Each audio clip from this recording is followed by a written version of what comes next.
Hey, what is up, everybody, and welcome here to the ACGL Community Clash. I'm joined by the delightful man himself, Mr. Trout. How you doing? Good evening, Mr. Holden. So nice to be back out here. A little bit late than usual, Yeah. but better late than never, as I always say. And I'm excited for this one. I don't know about you. Yeah, I'm very, very excited. It's absolutely massive one here today. We've got essentially the winners bracket semi-final, where it's going to be one of the most favorited teams throughout this series, that being Astra, taking on xOne. And a lot of people would have predicted that xOne wasn't going to be the team that we're going to be seeing here today. But almost in what might be called a shock upset, we saw them take out Phoenix in a very, very big nail-biter game, 3-2. So xOne solidifying themselves as one of the favorites just by means of coming out with that accomplishment. We've already seen Astra and Phoenix go head-to-head, and what a tight clash that can be. So, I mean, going into this game, what are your thoughts on xOne's chances here going up against Astra? So if you're in the mindset of one of those xOne players and you've just come off of a hot victory, but maybe not a hot victory, but definitely taking a game five from a team like Phoenix, who's definitely everyone's second favorite. I mean, I say second favorite because at the moment everyone and all the predictions lie with Astra for taking the entire series and the whole community clash. But having said that, if you're riding that momentum after winning a game five against a team as strong as Phoenix, I definitely think there's a strong possibility that they can take maps away from Astra here, possibly force a game five.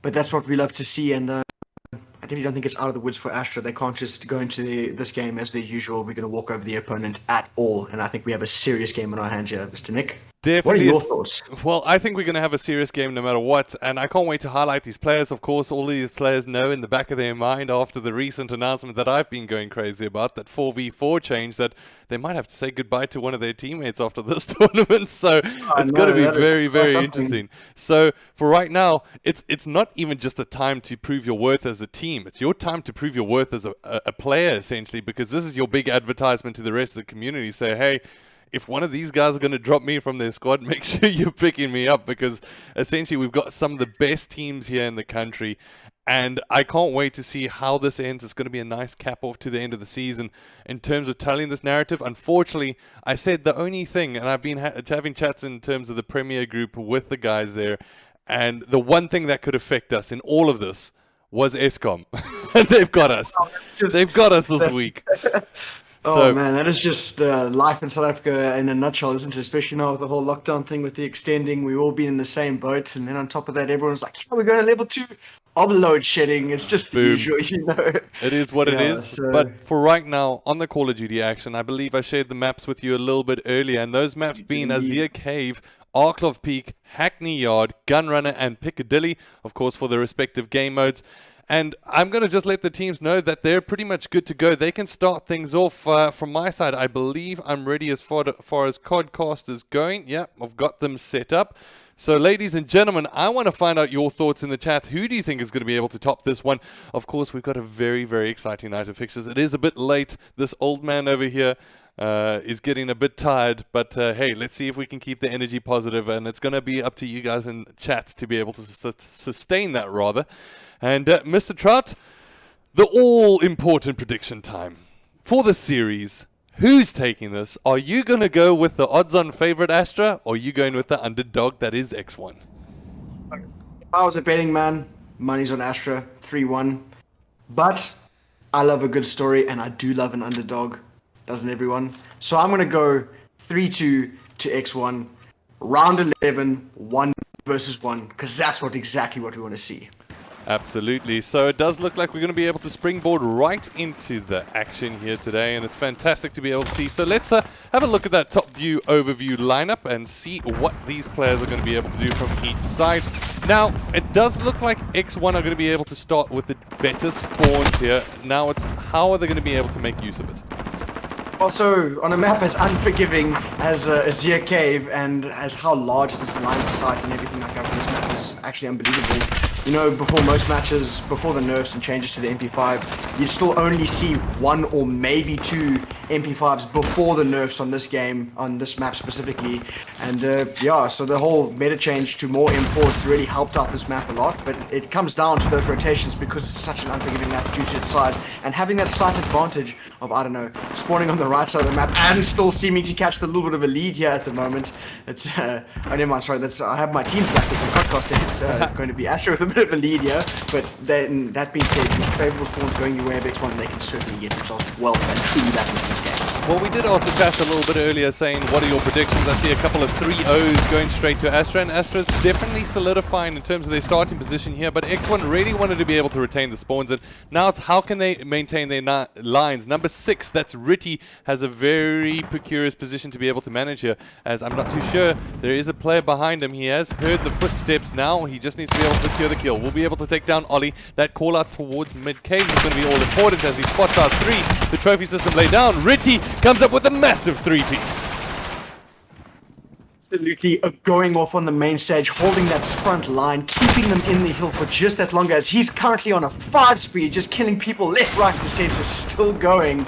My goodness, managing to secure the lead, but a mere seconds in the lead now, but with 19 seconds or so, one last push on this hill, and we'll be seeing a rotation coming through. If you look over at your map, it's going to be the boys over at xOne already set up on the next hill.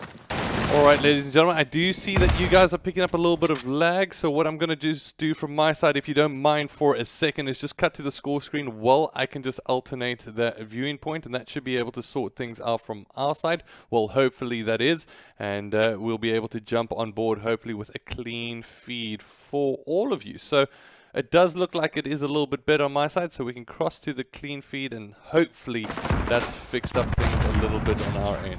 So there we go. Back to, as we just had to give that a little bit of an F5 from our side of things. Let me know in the chat if that is a little bit better, but for right now, I'm on board with Dylan, as it does look like xOne will be taking the lead here as we go to P number 3, and it's all about who's going to be able to hold this area. It is heavily contested from both sides, but I like what player number 6, that's Ritty, once again, coming through the back to just create a little bit of a nuisance on himself. Finish place is so important here, but the slight advantage still going the way of xOne here as they managed to pick up the scrap time, and if you look over at your mini-map, it's going to be number 8, that's Kaiser. He did have an important 1v1 to win there, unfortunately couldn't quite do it, so now getting set up on the next hill already is going to be Astra, so this could be the turning point in this match, because this could be a possible money hill for them, seeing as they did get you first, and they have that front line players set up completely.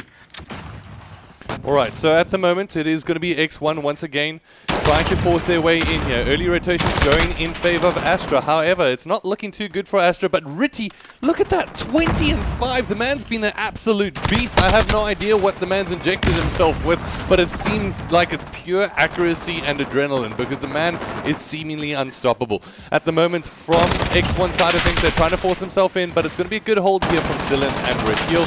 So this is the potential comeback in this one for Astra to be able to secure. Now, from xOne, you've got to ask yourself the question, with 20 seconds on the hill, how are you going to be able to come up with these rotations?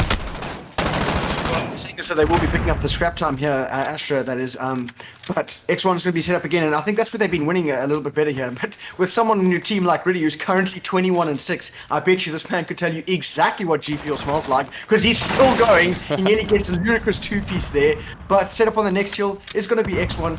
I think what they do here is they're getting the rotation out just a little bit, even though they're about 15 points or so behind. This first 15 seconds is going to be a little bit of a mad dash to try and get over there from Astra, and they will definitely be back in this. So it's pretty much been hill for hill for either team here. Yeah. And there's no clear, like, definitive person who can take the lead. No one's really taken control yet. It's just been a clear, perfect contest, which is exactly what you want to see between these two perfectly contested teams. I mean, this is top 4, right? This is what we're here to see, Nick. Yeah, well, I mean, very important position for Ollie at the moment. He's trying to rotate in, just coming from behind, and at the moment has an opportunity to push those spawns out into the corner, which that's exactly what happens to xOne. And instead of their spawn momentum coming into favor, essentially that power play of having those spawns, they've been pushed into essentially a funnel position where they go, you know what, you can have those spawns, we're just going to keep killing you at range. And that's exactly what the Astra, almost slipped up there, team are doing.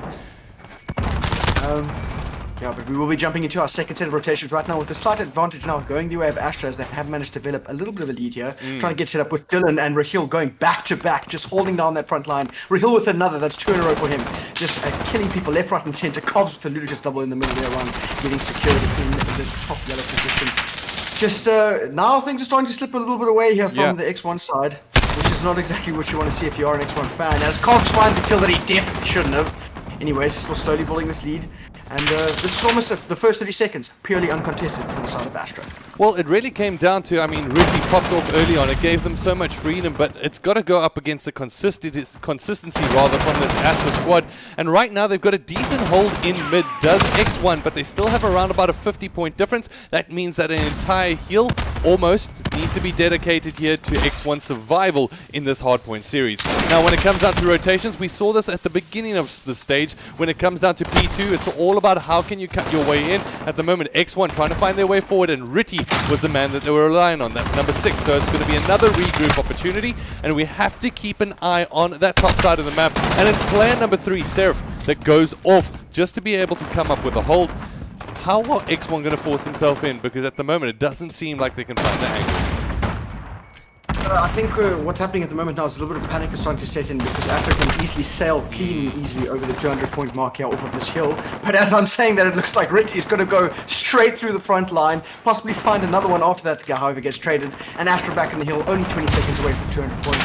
And that was another fantastic hold from them. They really are starting to get into their groove. And I think, unfortunately, I don't want to be the name calling here, but what's really letting down the side of xOne here is going to be Rift, as he's having a bit of a slow one, to say the least. Cobbs going off though. He gets himself 4 kills in quick succession, eventually gets the commentator's curse as we cross over to him and he gets taken out. But now xOne with quite a bit of catching up to do, to be honest. It's going to be a very, very tricky hill to try break with 3 players from Astra already there and waiting. It's going to be down to Lowski from his side of things to be able to shut down his opposition. It's definitely going to be straight back into the hill for the side of Lowski as he manages to bully his way in, still alive, looking for the kill for the pistol, just picking up that time for his team, trying to chip away slowly at this Astra lead, as this definitely is developing to the point where they can not win it here. They'll be 1 point off, so we're going to see at least one more hill, Mr. Holden, but it's going to come down to the wire as Astra is really starting to find their groove as they've secured just about a 100 point lead at this stage. Alright, so at the moment, from Astra's side of things, they do have a considerable lead, almost getting that to around about 100 points. And it's going to be a difficult transition now for xOne, especially considering that Astra from their side, they can just simply come up with the rotations and make sure that they can secure the early time. xOne from their side, they need to dedicate somebody to the scrap time no matter what. They need a contest for every single second. And right now, does look like xOne will actually somehow have those earlier rotations, but how can this Astra squad shut them down? Came in here first and trying to get as much points away from the side of Astra as they can, and they seem to be doing a good job here as they have all the utility out at the moment. They've got trophy systems, they've got everything cutting, and the kill feed's looking a little bit red, so they can slowly get away at this lead. But if Astra gets one good push, it is only 14 seconds they need, so realistically they're going to try to get into this here. Alright, so it is Astra at the moment with that lead. And it's going to be down to what can xOne do. At the moment, it is a slow bleed, as it does look like Astra should be able to close this one out. Just this depends on this Rift and whether he's going to be able to come up. But Astra come up with the solid win there. And from their side of things, they've got to be very, very happy that they managed to keep that continuous momentum after they regained that initial lead. I mean, xOne looking good out of the gates, but unfortunately for them, it just really didn't come out solid. They really had to rely on, to be honest, which was an absolutely mental performance coming in from Ritty early on. And I don't know if that's sustainable, to be honest, just to put so much weight on one player to try carry you through that game. I definitely agree with you there. I think what happened there was the hot start from Ritty. He had the most kills map in both teams, and he had almost double the nearest person on his team, which was 18. So you really can't put that kind of pressure onto a single player. It's not possible. You can hold it for so long, but your back can only carry so much.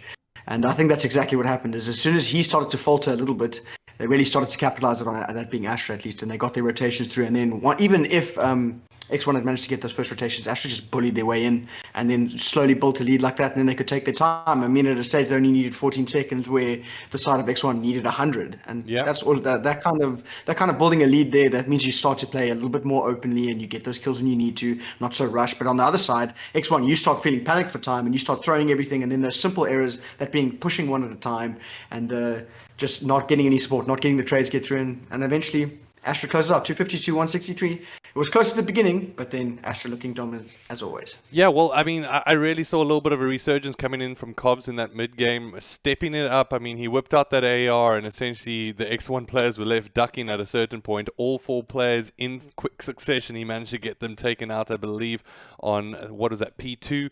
And further from that, I think when it comes down to this Astra squad, you need everybody firing on all cylinders to be able to take them down. And I mean, yes, I've got to give credit where it's due from xOne side of things, starting things off on fire. Ritty finished things off with 33 and 23. However, his closest closest teammate on that was, I believe, Cyanide with 19 kills. So, I mean, you can see already what that kind of disparity is between them. Whereas when you're having a look at the Astra side of things, a huge amount of kills coming in the back pocket of Cobbs with 31, and then closest following behind Surf and then Dylan with 23 and 22 respectively. So a very decent map from them. I'm just going to make sure that we can transition across before we jump into the next game. But ladies and gentlemen, I do apologize for that gameplay lagging out a little bit earlier. If that does happen again, it will take around about 5 to 10 seconds to be able to just get refreshed. It's something that we are actively looking at on our side, and I'll make sure that we're monitoring. But other than that, thank you everybody for joining us here today. I see we're at around about 75 viewers. Let's see if that can creak over to 100 at 10 p.m. That would be pretty impressive. So all of you night owls from the Call of Duty community, what's up and welcome. All right, I'm just going to make sure that I can join Ritty from this side, and I need to make sure that we get an invite. So of course I've got to have the multitasking hands coming out here today, as we have to bring up the map transition as well, as that is going to be none other than Arklov Peak here, ladies and gentlemen. Now, Arklov Peak, I think it's been a standard every time, Trout, that we've casted that this map has seemingly appeared. I don't think there's been a single one where map 2 hasn't been Arklov Peak, and I love them all the same. And I'm going to say it every time. First Blood, so crucial. And the fact that Arklov Peak has got so many lanes, you can play snipers, you can play ARs, you can get control of that B site with the SMG. It's just, in my opinion, the best S&D map on this game. Okay, but before we get into predictions and we get into the map and everything that, you were mentioning earlier that you were super keen for this 4v4. I didn't even know that there was an announcement. So is that why Clayster got dropped? Yeah, pretty much. I mean, from Clayster's side of things, I was reading that tweet longer, and I just feel so bad for the dude. I mean, he always seems to, like, do really well, and then he just gets let go in certain environments. So I really do feel bad for him, but yes, it has to do with the 4v4. Unfortunately, they've got crunch time right now. I think they've got around about 2 or 3 days. I'm sure somebody will correct me in the chat of exactly when that is. I'm just also still trying to join this game. There we go. Looks like I'll be able to make my way in. Also need to switch to Allegiance. But I'll get to 4v4 in a second. I think it's a necessary, important transition for the competitive community. I think making it 5v5, to be honest, was a mistake. I know some people might disagree with me, but by all means, that's fine too if you do. But I really do think when it comes down to 5v5, it's been detracting from the individualism that you can see in Call of Duty. And I think that comes down to positional play. It comes down to viewability when it comes down to hardpoint, for example, especially on closer maps. When you're looking at the likes of Hackney Yard, for example, it just becomes extremely trade based in terms of what you're actually seeing on screen. There's very little time to actually even consider the rotations because there's so much action happening on the hill that the rotations are almost happening as a background feature to that. And I don't know. I just feel that overall 4v4 plays a little bit better. It gives the players a little bit of a better spotlight on themselves.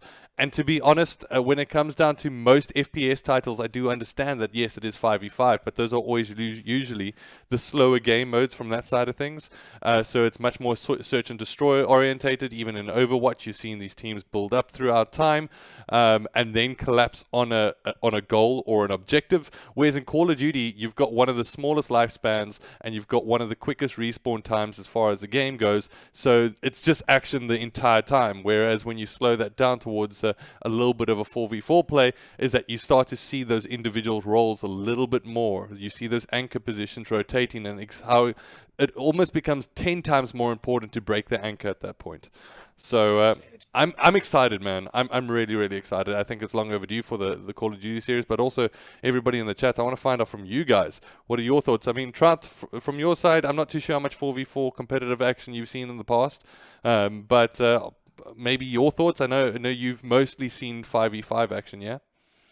Unfortunately, I've only seen the competitive scene of 5v5, and but I definitely agree with you. I think what the main thing that 4v4 is going to do is going to slow down hardpoint, and we'll actually have to see the roles, like you say, and they'll be a lot more defined, and there'll be less need for that immediate trade, and more need for those brilliant plays, if that makes sense.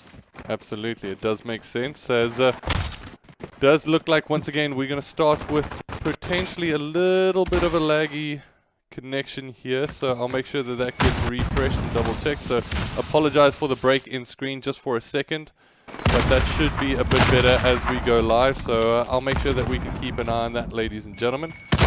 For right now, it is going to be Astra with the 1-0 lead, and it does look... I'm just making sure that the gameplay is holding on screen, but it is going to be xOne, yeah, that does pick up that first blood.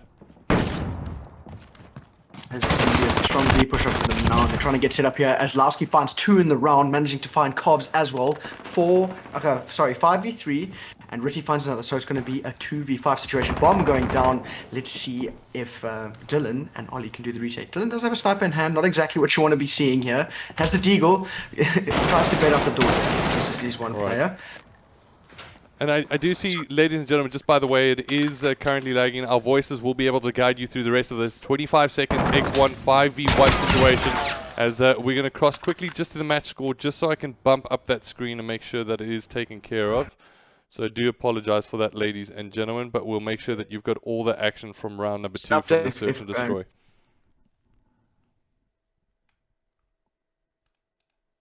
So Nick, you're also lagging for me, but just to update, round number 1 did go the way of xOne as they managed to do that round completely flawlessly, which is a fantastic start and a good showmanship of what that team trying to show that first game, put it behind them, trying to come out here with a bang.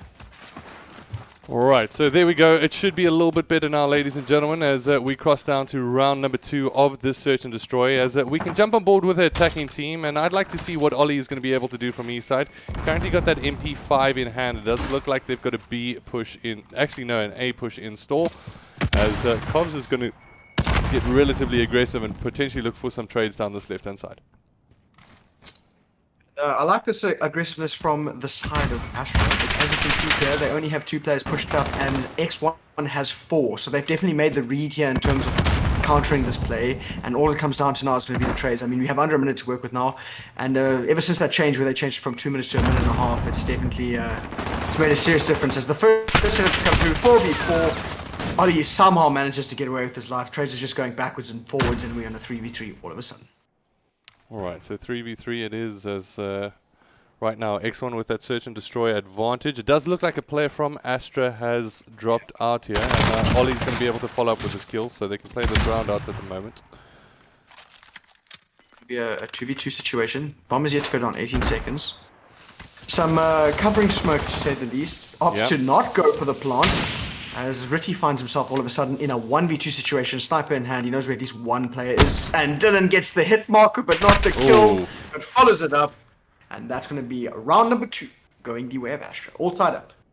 All tied up, but at the moment it does look like from Astra's side of things they have lost the play on the Search and Destroy. What is the ruling for that? Do we keep going because it was past 45 seconds of the first round? I believe it is a we're going to basically come to an ending, and we'll make sure that they can restart. So from our side of things, we'll make sure that we can check in with that. I do apologize for the gameplay essentially being a bit laggy there, but things should be a little bit better. I'm not too sure. It does look like a little bit of extra processing in terms of our CPU was being used, if we want to throw down the technicals of why things are happening. But for right now, ladies and gentlemen, it is essentially xOne starting things off. I mean, both of these teams, when it comes down to the attacking position, I know we've got the scorecard up and available at the moment just to be able to have a look at what happened. But when it comes down to both of these teams, I think one of the most important things to pay attention to is that they both came off of an attacking round with a win there, which is not necessarily something that you'll see too much when it comes down to Arcliff Peak. We've seen it previously, a very defensively minded map, making sure that you can pick up those angles as well as those rotations early on. So definitely an interesting start to the series so far. Well, I'd like to think so as well, truly. And I like the fire that xOne came out with there as they got that first round flawlessly, which is really unusual in this game specifically because normally at least one player goes down. But that, like you said, that was an attacking round, and clearly these two teams are very good at attacking.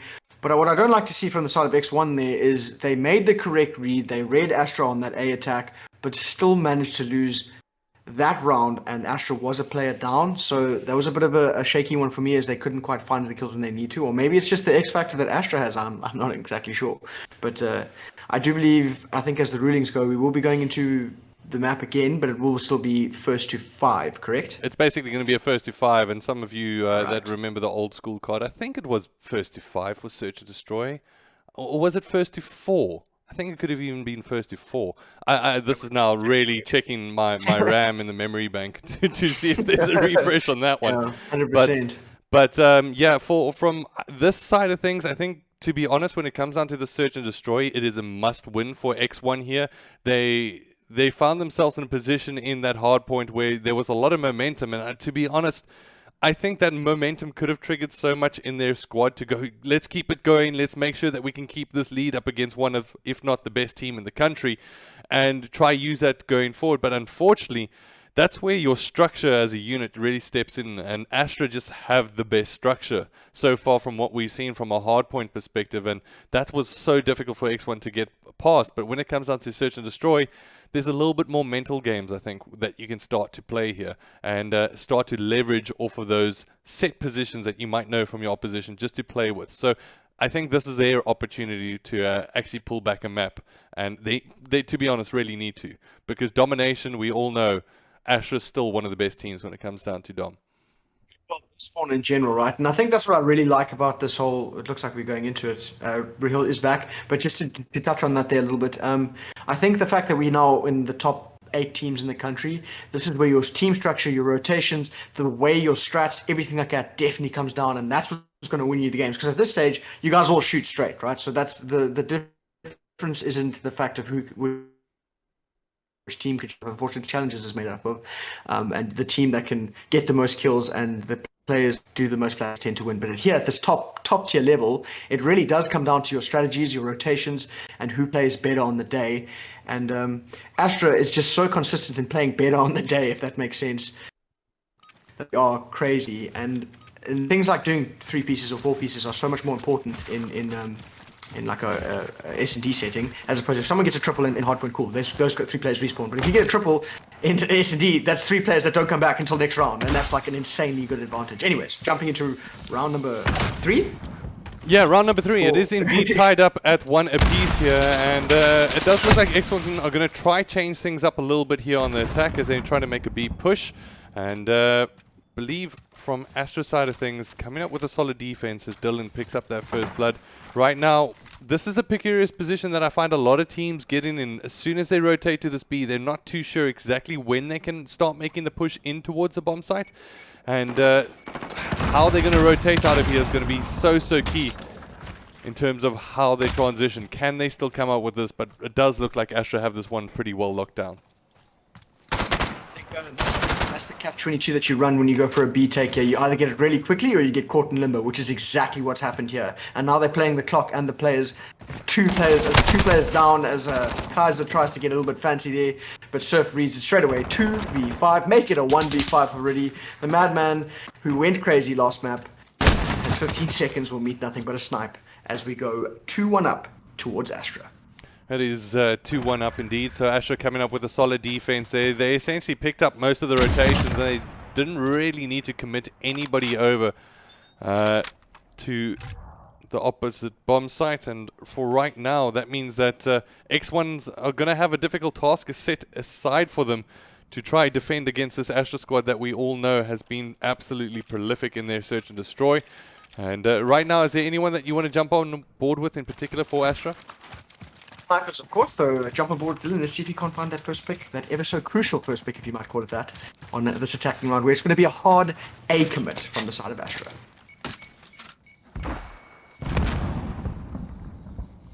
Alright, so the sniper rifle is out, the peak might come in, but it's COD timing at its absolute finest, as Ritty will be able to come up with the sniper against Dylan. Immediately by Surf as he picks up Lasky. 4v4 situation. Ritty's still getting a little bit aggressive here, trying to see if he can't find another one with the sniper, but Cobbs says, no thank you, I'll trade it out. But all Ritty finds is a hitbox as Cobbs finds 2 in quick succession, and all of a sudden it's a 2v4. Alright, make that a 1v4 as Kaiser gets left standing and dancing between the bullets of Astra as they rain down all around him. It's Astra essentially taking a 3-1 lead. Don't let this on-screen deceive you. We had things tied up at 1 apiece. But yeah, and I do have in chat, just having a little bit of a look, it was a 1st to 4 for Search and Destroy way back when. So the good old days of old. And for right now, it is going to be xOne on the attack, and they're going to need to once again try come up with something here. I mean, they look pretty decent early on, heading towards, I believe, that A bomb site. And now when it comes down to the move potentially for B, it does look like Ritty's looking to his teammates at the moment and saying, gents, do you mind just joining me here in terms of the kills department? I think the moral of this game, or this series so far, is going to be Ritty versus Astra at this stage. He's trying to do everything. He's putting the whole team on his back. Sorry to cut myself off here, but if you look over at Cobbs, he's popped dead silence here. He might have made the biggest play. They're not expecting this flank straight away, except Sinai. He might be. Catches him on the lead. And it's going to be first blood drawn by xOne. Alright, so I jump back onto Ritty, who does have that sniper rifle out. Can't see anybody just yet on that A site. I believe Dylan is back towards that left-hand side, Winners on top of Granny, and at the moment, Ritty will see his teammate go down. So, at least Cyanide joins him in the kills department, but they need to make a move. It does look like they stall it out quite extensively and then try to come up with a pick, whereas they're not necessarily looking for those fast, quick trades on the bomb site. So Ritty does find Dylan there. Absolutely nice shot there. Could find possibly another one here as the bomb does manage to go down, but Ollie was a mere moment too late before stopping that plant. But Rahil goes back to back with him. 2v3 situation. My goodness, what kind of a shot was that? As Cyanide finds himself in a 1v1 situation against Ollie. 30 seconds to play with here. Only has to find the kill and play the clock, but Rahil is hunting him. Ollie's hunting him, sorry. He will get the unlucky timing, manages to play his life through, but benefits the turn and burn! And that's going to be Cyanide with a nice 1v2 there to get them to a 3-2 situation. I mean, I'd love to give the credit over to Cyanide here. I mean, but the biggest thing is I felt like Ollie was taking shots when he didn't necessarily need to. Maybe just forcing himself into a little bit of a better position. Cyanide had no idea that he had moved his way down that left-hand flank. But I understand the urgency with the clock also being played into consideration. But for right now, it's going to be this Astra squad on the attack in terms of map count, 1-0 in front. If you're just joining us here, ladies and gentlemen. And I believe, once again, let's jump on board with the man with the sniper rifle in his back pocket. That is none other than Dylan. And let's see this time if COD timing will work in his favor. I think there's yet another A push coming over the side of Astra here, looking like seeing if they can't recreate past defense. But it's again being read so well from the side of xOne as they have 3 players to the Astra's 3v3 situation, sorry, and a little bit of a middle map position there. But number 4, that's Rift. If he can find this pick onto Rahil there and possibly open up the possibility for a flank here, I think that's definitely the best way for them to go forwards. But at the moment, a whole lot of stalemate going on around the map. Yeah, right. Now, so I see Rahil currently just watching that flank on the right-hand side, making sure that nobody is going to be able to push them. And it is going to be a decent hold here from xOne as 35 seconds left on the clock. And this is where things need to start happening here. And you can see that player, that's none other than Surf, pushing farthest forward for his squad here, not necessarily being challenged. That B site is still relatively open if that rotation gets called in, and that's exactly what's going to happen here, as that rotation will come into play. It's going to be Rift that comes out with the call-out. However, watching the players moving away towards that A bomb site, it's going to be Mr. Dillon, who will get the kill, but it does look like the bomb will get planted here as Ollie puts it down onto the site, and it's going to be xOne that needs to shut them down. It's fine, Ollie there with that little pistol. Nice little pistol work coming through there, so it's going to be a 2v3 situation. 30 seconds to work with here. Kaiser is in a bit of a favorable position here. If he can make this read onto Raheel, which he might have just spotted out there, and make it a 1v2 situation, never mind, Surf and Raheel going back to back. Suddenly it's Ritty in a 1v2 situation. Make that a 1v1 situation. Goes for the defuse. Is there enough time for him to get it? Is he going to burst to the wall? Is the question. 1 second. Oh.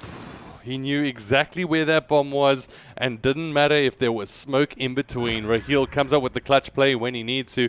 And, I mean, Ritty was only left with the choice there. Hey, I've got an MP5 in my hand. I can go for the challenge up against Raheel on those long lines of sight, or I can go for the defuse. Goes for the defuse. Still doesn't work out for him.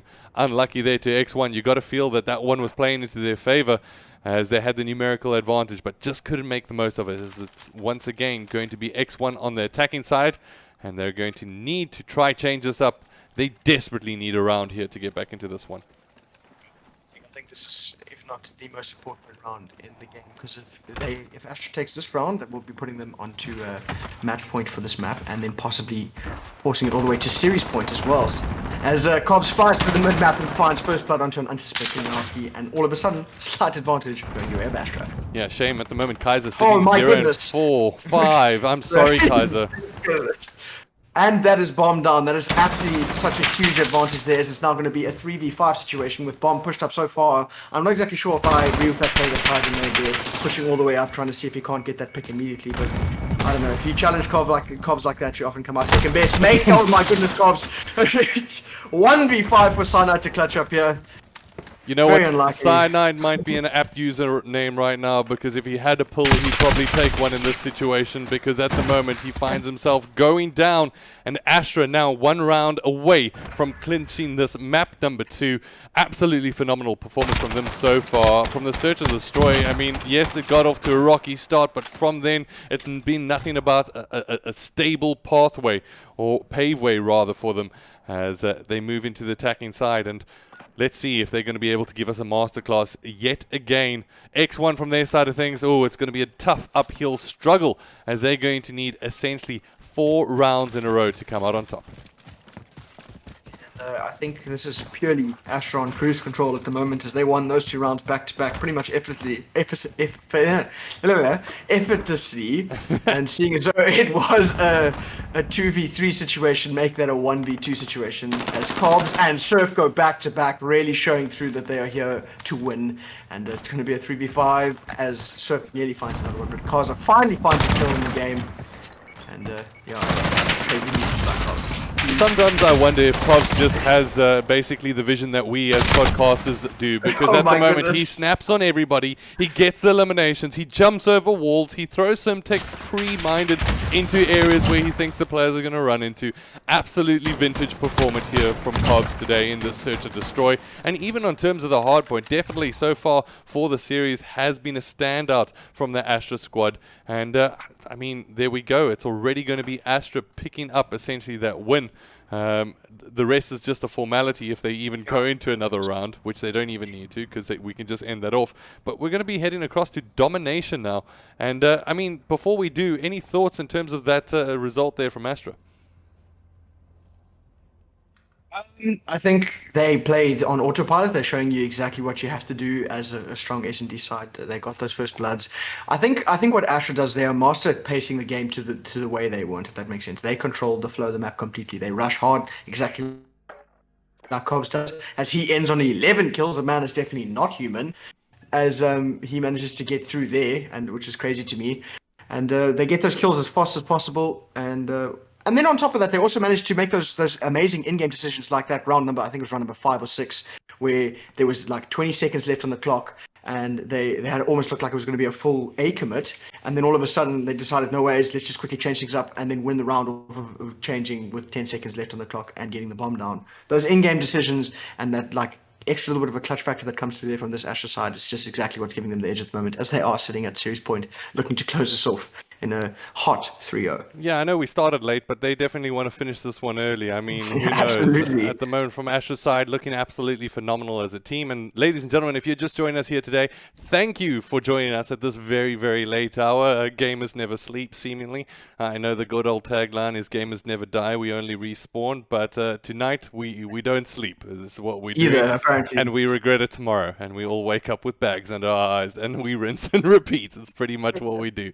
But ladies and gentlemen, thank you for joining us at this late hour. And if you can do us one favor for being up this late, I know we're also asking you for a favor in terms of just being in the chat. Drop a like, drop a subscribe, make sure that you join us for the rest of the series, because there's so much more to come here in the premier side of the bracket. I mean, this is the winners bracket semi-final. Tomorrow, I believe we'll be kicking off with the losers bracket. What is that? Losers bracket round 1 game, and then we're going to be continuing telling that story all the way, hopefully, through to Saturday. We're meant to have 2 games tonight, ladies and gentlemen, but that unfortunately got cut a little bit short, thanks to the good folks at Eskom doing the most. Eskom, thanks for your endorsement for the whole of South Africa, just sponsoring us so kindly with candles. So for right now, when it comes down to the next match, we've got some domination, of course. And Trot, do you think we're going to see a very similar trend to what we saw in game 1 and 2? I think, okay, looking at the scoreboard on top of everything that's happening at the moment and the way Astra is playing, I don't want to be the bearer of bad news for all the XOne fans out there, but I'm very much swaying to a swift 3-0 here, seeing as though in terms of the slaying department, even in that S&D, it was just Ritty, and it's definitely seeming like it's Ritty against the world at this point.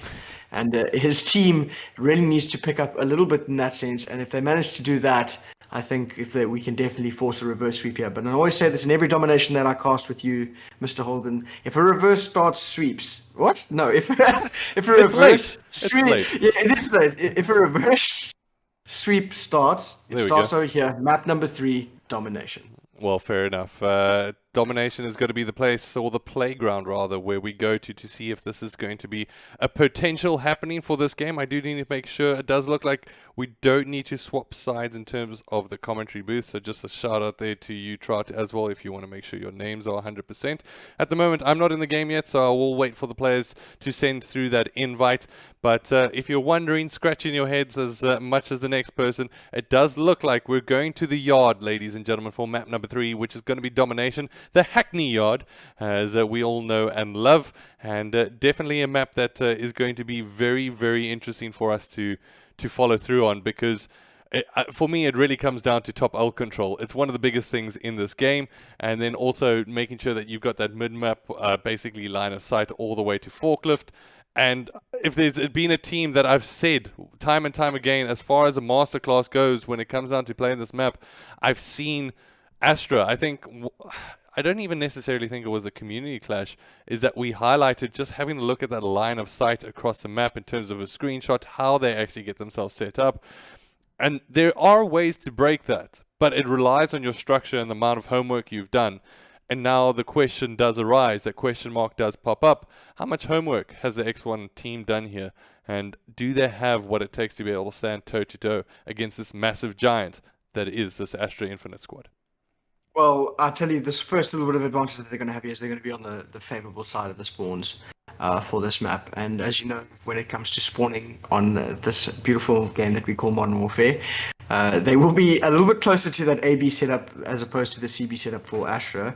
And if they can get that locked down as quickly as possible, and like you said, get control of that top L, I definitely think they're in the running to get a good amount of points off the rip there. But then again, we have people like Cobbs on the map who will undoubtedly be using an MP5, and I've seen him do some disgusting things on Hackney Yard with one of those in hand. So yeah. What? Map number 3, Hackney Yard, domination. What do you think is going to happen, Nick? You seem to be asking me all the questions. What do you think? Hey, I like to ask questions, man. I think, to be honest, this is Astra's map to lose from their side of things. If XOne can not be won in terms of Ritty, that has been a standout for me at least throughout this series, there needs to be X2, 3, 4, and 5. This is a 5v5 game at the end of the day, and those players really need to enable the X in them, and let's see if they're going to be able to stand out here today on this map. For right now, it is going to be Hackney Yard, and I just want to make sure that we can have the clearest screen possible before crossing 2 as the players jump in. Remember, when it comes down to domination, we're going to be playing 2 halves of 5 minutes apart. It's all about accumulating the highest score that you possibly can.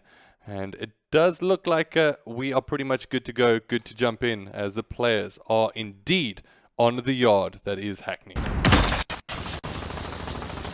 Well, see, this is exactly the kind of thing that I was talking about. They managed to get that AB set up in the first 10 seconds or so, but they held it for a mere moment. As if you look over at your map there, Astra has already managed to completely flip out the spawns and pick up that AB setup for themselves, which is exactly what you don't want to see as Dylan finds 3 in the mid-map. Clears B by himself, and it's just kill feed all red. Another 5 down for the side of xOne. They're going to need to really pull something out of the hat. Yeah. It's starting to make me sweat a little bit. There's something positive coming here from xOne. They do go for this L hold position at the moment. They do gain that kind of top control. Unfortunately, they lose that out from player Naught. That's Cobbs that comes in. And now it's going to be, once again, a very important gunfight as Serifs gets that kill. Now he tries to gain control over top L, but somebody's trying to cause a little bit of a nuisance of themselves at player number 2. And I think the top view perspective of domination is so important to give you an idea of why the holding of the lines of sight is absolutely crucial. You'll see player 8 and 6 essentially. Player number 6, that's Ollie, just making sure you can watch the back spawns. But let's jump to the action. And if you do get irritated with me jumping from top map sometimes, I do believe it is important for us just to see what the important power points of the map are. Well, it seems to be a little bit of pandemonium unfolding here around this B site as Hill and Cobbs go back to back to take out 3 of these xOne players. Last alive there is going to be Lowski trying to pick up another 2. He does manage to do so.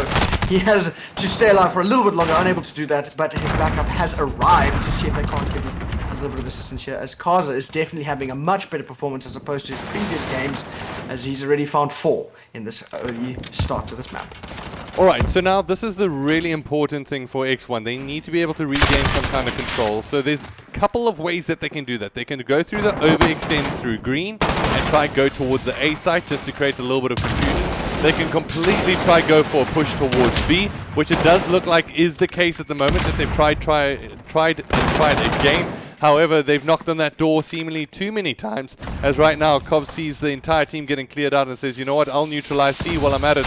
And at the moment, doesn't even need to try go for the kill, just can keep himself being a little bit of a nuisance as he jumps on top of the roof, wraps himself around and says, you know what, Peekaboo, I'm behind you. For right now, Astra looking very much in control over this game.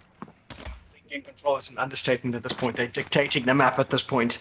It's they are everywhere and nowhere at the same time. The fact that Cobb stayed alive for as long as he did around that C site there just proves his level of finessing in this game is unbelievable. It's even looking for the slice and dice in mid-map. But having said all of this and all of the plays that xOne has definitely tried to make, there has been a flip that's come through here. But still, that 2 flag setup has been in possession for Astra for so long. They've just about doubled the score of the side of xOne as Dylan finds a double knife, clearing off A by himself, as it's just a backwards and forwards trade. But even now, with a minute and 30 left, it's going to be some serious comeback time for the side of xOne. Alright, so now for xOne, they need to come out with a couple of solid kills, and unfortunately the person that I propped up a little bit earlier, I said Ritty was the standout at the moment, is standing out, but all in the wrong ways. Currently going 3 and 11, needs to pick up his game a little bit there. xOne still have some time to try get back into this one, but it's going to be a massive uphill struggle, and they're going to need a resurgence, and it's going to need to happen now. Does look like they managed to get themselves back onto C, but just like that, you'll have a look, and it's going to be Surfs once again neutralizing the point and just keeping xOne on the back foot. As soon as you feel like your back's up against the wall, Astra aren't going to just stop there. They're going to go for a full neutral across the map. I definitely think so too. And I think that's another interesting thing about this Astra side is they've got not one. So for instance, on the Huntsman side, I definitely say that Envoy is the root man and he makes those heads up plays, gets the most caps. It seems like everyone on this Astra side is able to fill that role if they need to. For as you saw, it was Cobb who pushed up on stage, overextended, got that CT cap. He's just now it was Surf, and then before it was Dylan who went back and saved the home flag. It's just these guys make those in-game decisions that are just so crucial that there's nothing that you can do to really counter them. They make the right decisions. There's another 5 players go down for the side of xOne, and the 2 flags still in possession for them. in the first round, going over 100 points is really quite a feat in itself. And Astra has so comfortably done that. They've doubled the score of xOne. And something has to change, and quickly, for the side of xOne if they're going to want to find themselves a little bit of a footing in this game. Yeah, it all comes down to structure at the end of the day, and at the moment, Astra just showing that they've got one of the strongest structures out there when it comes down to their domination game. As you see, Ollie just from top green side takes down two to close things off. And at the moment, when you're having two players getting taken out, it's not going to give you a nice fortitude to try have a resurgence to come out of your spawn to say, hey, how are we going to be able to break this? As soon as the break happens, you have essentially just people from Astra lining themselves up down those lines of sight and knocking you down further to try again. But once again, it is a second half, which means a second opportunity for xOne, and it does look like Rift is going to be able to start things off positively for the team as he picks up the first blood.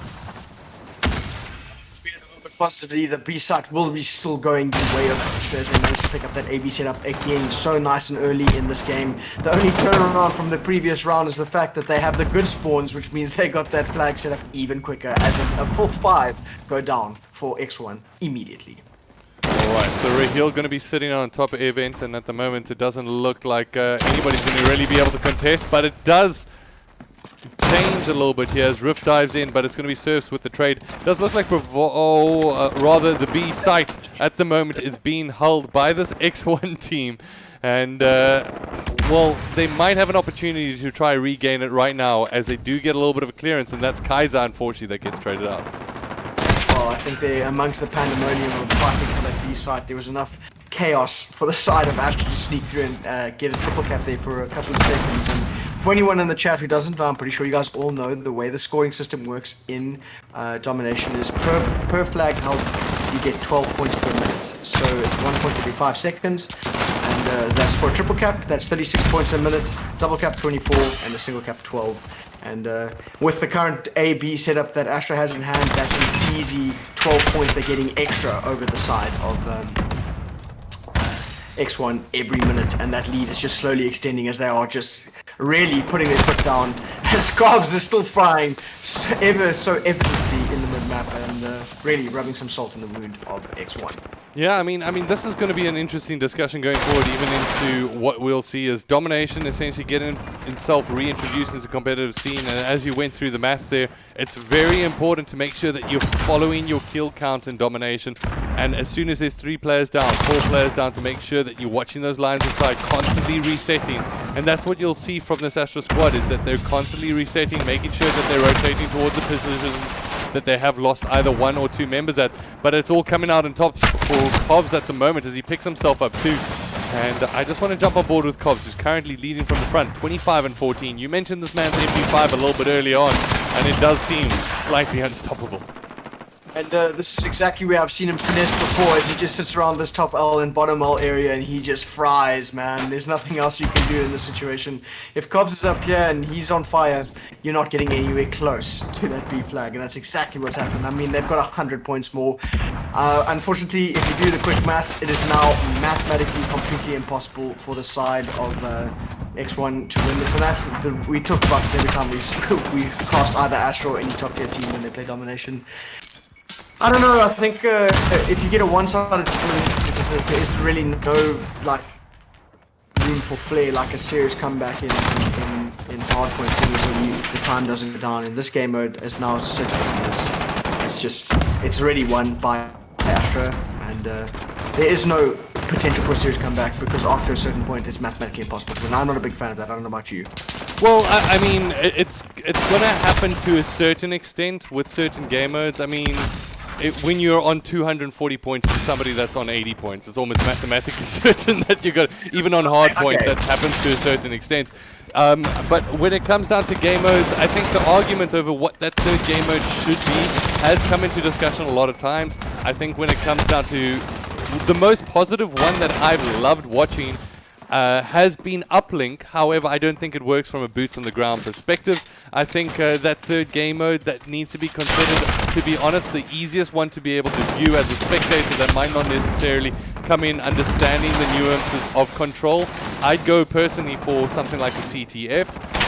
I wouldn't mind if that comes back, but I know that a couple of people have been throwing around the idea of potentially seeing 2 hard points and 3 S&Ds in terms of rotation. And I mean, hell, I'd even like to find out from you guys, what do you think the best third game mode will be? But for right now, this third game mode is not going to be holding out for XOne, as they do essentially find themselves in a position that is uncomparable.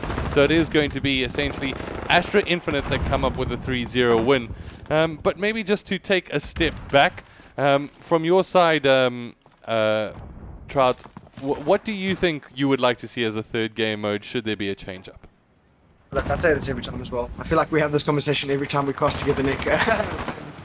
No, I definitely think Control is the best one, because it has a good mixture of all 3 of these game modes into it. It's got capping a point like Domination. It's got the speed and timing of Hardpoint, and on top of that, you've got the live aspect from S&D. So I don't know. I think it's the most technical amount of skill. Capture the Flag is cool, and it is a simple one to go, but I think Capture the Flag also gets into these really boring ruts, if that makes sense, where either team has the opposing flag, and then they just try to continuously make the play to pick up that the flag from the opposite team, and then there's a lot of like stalemate time, much like Domination, when that one team is completely set up like Astra was there with the AB, and then it just gets into a stalemate and they just get farmed. I don't know. I like a map with a little bit of extra spice, and I think Control would definitely be it in the next game. And Treyarch is developing, and I'm pretty sure they've got the rights to Control, so there's a strong possibility for that. Well, I mean, it's one of the things that maybe they saw a little bit of care for the Black Ops 4 season. I think that there's certain things that play off a little bit better when it comes down to the 4v4 game mode. But once again, we're going to have to see how that plays out. But one of the most interesting things that we're going to see, at least from the international scene at the moment, is what that is going to play into rosters. But ladies and gentlemen, if you're just joining us, by the way, it's Astra rolling things out with a 3-0 victory. Absolutely phenomenal performance from them, as they came out on top of the hard point. I mean, xOne's probably started off with their best start to the series up against Astra there. I honestly thought they were going to be able to contest that almost all the way. And then the Search and Destroy started things off positively once again, getting that 1-0 in terms of the attack. But from there, to be honest, Astra stepped into another gear. Absolutely, I think what happened there was classic Astra finding their momentum, and they're really getting set up, and it really started to show through towards the end of that S&D, and it was a little bit shaky off the rip there with Ritty being Ritty versus the world, like we said earlier. And yeah, Astra the better team on the day. Unfortunately, it seems like it was a slow day for everyone but Ritty on the side of XOne, and I think that's what let them down at the end of the day, especially in the respawners. They just were getting outslayed completely. And I know I said that it doesn't come down to shooting straight, but on the day, Astra shot a little straighter, got the rotations. Just the more clinical team, and continuing their steamroll through to, I do believe they are in the finals now, Nick, which will be happening on Saturday. Hopefully Saturday. Well, with all things we'll permitting. See, take that with a pinch of salt. Yeah, but I mean, for right now, I mean, 10,000 Rand essentially in this premier prize pool that is up for grabs. So it's no laughing matter in terms of the amount of money that is going to be won here during the course of this tournament. That being said, when it comes down to what we're still left to see, hopefully we'll have a game for you guys to be able to see tomorrow night. So make sure that you hit that subscribe button, and do us a favor, drop a like as well by all means. It really does help us up on the YouTube algorithms to be able to share the Call of Duty community as much as we like to. But further from that, I mean, just reflecting, if I could give my player of the game, I'd probably head over, and I'm not too sure if you'll disagree with me or agree with me, I'd probably give that over to Cobbs for today. I think he's had an absolutely phenomenal performance. And further from that, I think that this Astra team, it's going to take a considerable effort, and I think maybe the one saving grace about that 4v4 announcement is that you're not going to see this 5-man team going up against you potentially for the next season of COD, and hopefully that makes it a little bit more of an even playing field across the board. I mean, what do you think has to be the main focus, and do you think there's any teams left in the bracket that can really knock on Astra's door? The form that they're playing currently, no, I don't think there's a team that can compete with them at the moment. If I was going to say anything like that, it would have definitely been Phoenix, especially with that roster that they got there. They've got some serious firepower behind them. But now, specifically with the way that they're shooting, and it's just, I don't know. I think Astra is really going to send it, and I think that there's a strong possibility of them just taking even the final quite dramatically. And yeah, I think looking back on the stream, I think the team should go on to get ready for the finals, or whoever it is, because there will be another match tomorrow, obviously, to see who will be joining Astra in the finals. I think that team is really going to have to do their research and try to counter them as best as possible, because Astra shoots the straightest, gets the rotations right, and they're just so clinical.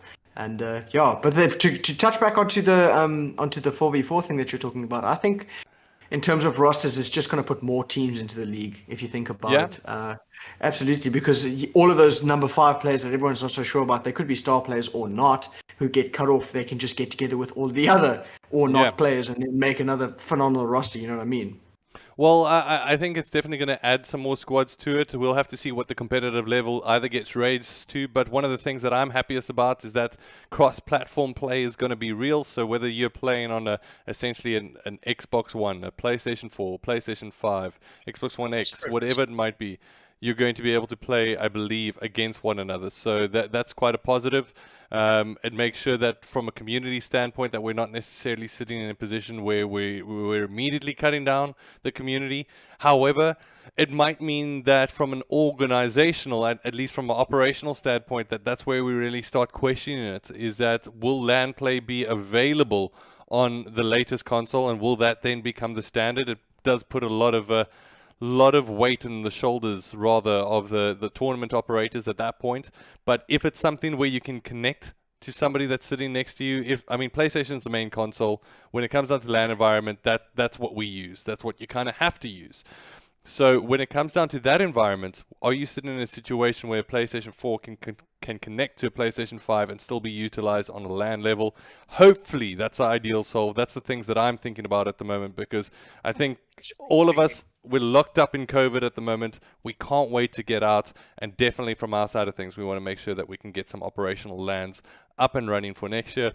That being said, there's precautions and there's structures and there's policies that need to be put in place for that.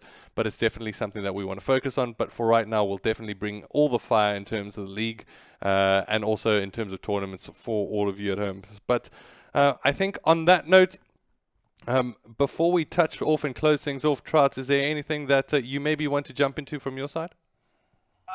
No, I should be finding this information like you have about all of the competing further on. I didn't know that there was going to be console preference, and I definitely think that in terms of a LAN environment, I think the biggest challenge will be creating a closed network that all of the individual consoles could connect to. And if that is the case, then maybe we might see some of the newer players from either console really putting into their stride, seeing as though there won't be a console preference. But that begs the question: if you could use anything, are we going to be allowing PC into it in terms of PC with the controller? I don't see that happening, to be honest. Just PlayStation have invested so much into it. When I say no console preference, I mean that in general custom lobbies. I don't mean that in terms of PlayStation still indoors.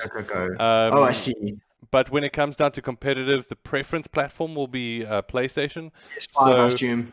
And I kind of think in terms of the way that they're setting up the next console generation, some of this might be speculation at this point, but I think it's going to be console preference. And I think even from a league perspective, it's extremely unlikely that there'll be PC with controller base.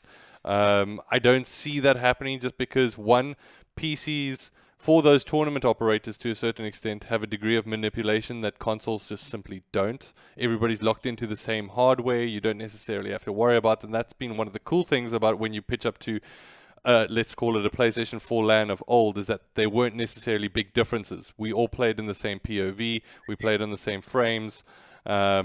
We're locked in, not necessarily by choice, but just by default, which was a good thing. It sets the stage of we're all equal right now in terms of the way that we're competing. And the only things that would slightly change that would be your peripheral equipment. So whether you're looking at your headsets, your controllers. So yeah, it really became down to your piece of equipment that you're using that would set the difference, rather than the hardware itself, which in itself brings its own problems as well. So I think that there's still a long way to go in terms of where we'll have to wait and see. But I'm excited about the road ahead, man. I think that this next title, it does look like even David van der Haar himself from Treyarch is tweeting a little bit more about the esports side of things, which gets me personally excited. The last time we saw him really doing that quite a bit was before Black Ops 2.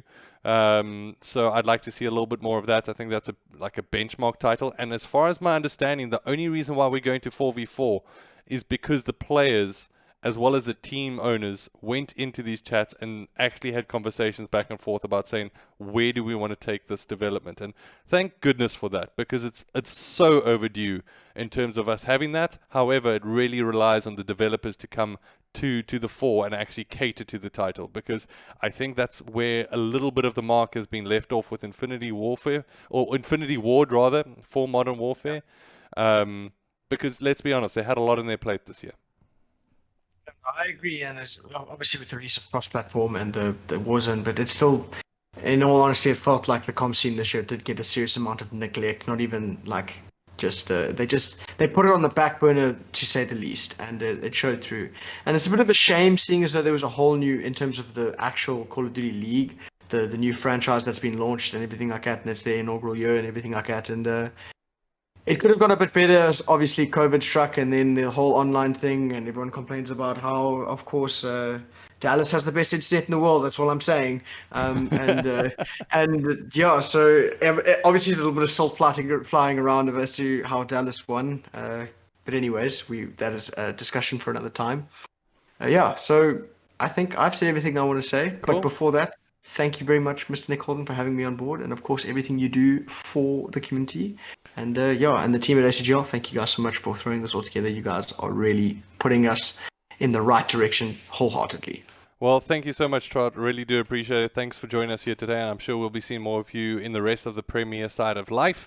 And then to everybody in the chat, a big thank you to you for joining us here today. It has been an absolute pleasure to be able to cast this series between Astra and xOne. xOne, pull up those socks. Make sure that you fight your way through the losers bracket. You've already had a fantastic performance so far in terms of knocking down Phoenix to the losers bracket. I don't think a lot of players or participants necessarily expected that, so really well done to you guys. Further from that, I want to do a little bit of a shout out thank you to the ACGL team, as well as the